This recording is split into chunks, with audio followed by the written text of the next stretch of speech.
બારની અક્ષરધામ સોસાયટીના રહીશો ગટરના ગંદા પાણીના કારણે પરેશાન. ઘેર ઘેર માંદગીના ખાટલા. બાળનગરમાં ચોયલા રોડ ઉપર આવેલ અક્ષરધામ સોસાયટીના રહીશો સોસાયટીના ગેટ ઉપર જ પસાર થતી બાજુની ઓમ રેસિડેન્સી સોસાયટીની ગટર લાઇનના ગંદા પાણી લીકેજ થઈ અક્ષરધામ સોસાયટીમાં ફરી વળતા રહીશો હેરાન પરેશાન થઈ ગયા છે. રહીશોના જણાવ્યા પ્રમાણે અક્ષરધામ સોસાયટીના મેઇન ગેટ પાસેથી પસાર થતી બાજુની ઓમ રેસિડેન્સી સોસાયટીની ગટર લાઇન અહીં લીકેજ થઈ ગઈ છે, જેના ગંદા પાણી અમારી સોસાયટીમાં ફરી વળતા અક્ષરધામ સોસાયટીના ઘરે ઘરે માંદગીના ખાટલા થઈ ગયા છે.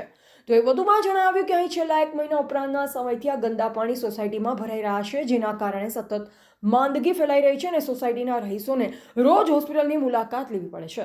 સોસાયટીના રહીશોએ જણાવ્યું કે આ બાબતે અમે વારંવાર બાળ નગરપાલિકામાં રજૂઆત કરવા છતાં અમારું સાંભળવા કોઈ તૈયાર નથી. બાળ નગરપાલિકાની વહીવટી અણઆવડતના કારણે રહીશો માંદગીના બીજાને પહોંચી ગયા છે. 2-3 મહિના થઈ ગયા, બધા ટાઈમ થઈ ગયો. બહુ રજૂઆત કરી, નગરપાલિકામાં ગયા હતા, બધા સામે મળવા ગયા હતા, તો કોઈ જવાબ નથી આવતો.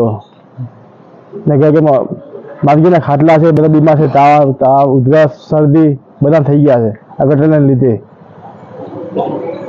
ગટર લાઈન આપશે નહીં ને સમાધાન, તો લોક આંદોલન કરશું અમે બધા ભેગા મળીને સોસાયટીના પડેલા છે. કારણ કે એટલી ગંધ આવે છે અને ગટરનું પાણી નહીં આવતું, સંડાસનું ગટરનું બધી ભેગી મિક્સ આવે છે અને આગળની સોસાયટીનું બધી ગંધ અહીંયા આવે છે. બાજુની સોસાયટી વાળાને કઈ તો કૂવો નથી, સીધી ગંધ અહીંયા આવે છે. ડાયરેક્ટ કનેક્શન આપેલા છે એકને અને આ બધી સાહન અમારે કરવાની આવે છે. આ 6 મહિનાથી આ બધું નાખી તો ઉપરથી અમારે ગાડીઓનો ટાયર થઈ જશે. અમે 6 મહિનાથી રાહ જોઈ છે, બરોબર. આજ કરું કાલ કરું, હિંમતનગર થી આવશે ને કપડવંત થી આવશે ને ગાંધીનગર થી આવશે, કેટલા મહિનાથી આ રાહ જોઈએ છે, બરોબર.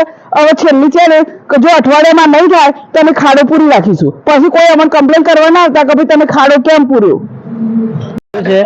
ગટરનું પારાવાર ગંદકીનું પાણી અંદર આવે છે. અમે બહુ રજૂઆતો કરી, બધા ત્રાહિમામ થઈ ગયા છે, ઘેર ઘેર બધા બીમાર છે, એટલે કોઈ સાંભળવા તૈયાર નથી. એટલે તમારો આશરો લેવો પડ્યો કે આ અવાજ અમારું બધે જાય અને આ અમારું સાંભળે અને તમે આ બધું ગંદકી જુઓ, ખાલી આ બધું પાણી જુઓ, કેટલું ગંદુ પાણી આવે છે, ઘેર ઘેર માંદગીના ખાટલા છે, કોઈ સાંભળવા તૈયાર નથી. એટલે આનું નિરાકરણ આવે, નકર પછી અમે આંદોલન કરીશું.